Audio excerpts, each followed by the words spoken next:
Morning!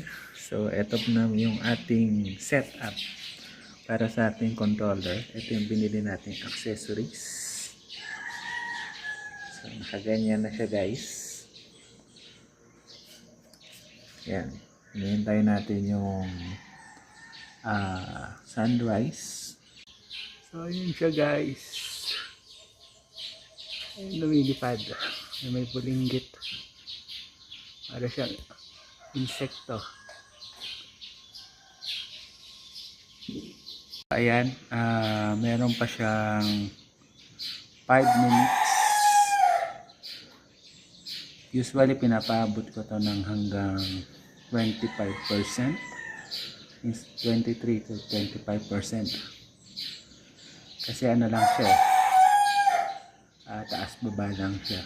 So kaya niyang makabalik within 23%, kahit 20% or 2 minutes.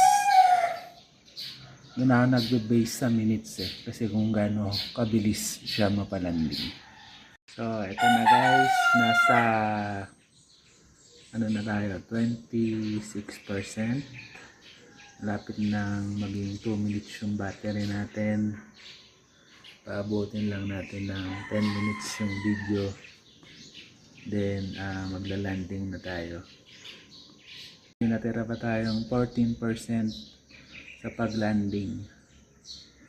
So, naranasan ko na kasi yung forced landing dati. So, maingat na tayo sa battery. So, ayan po ang ating Neo. So, please subscribe. Thank you for watching.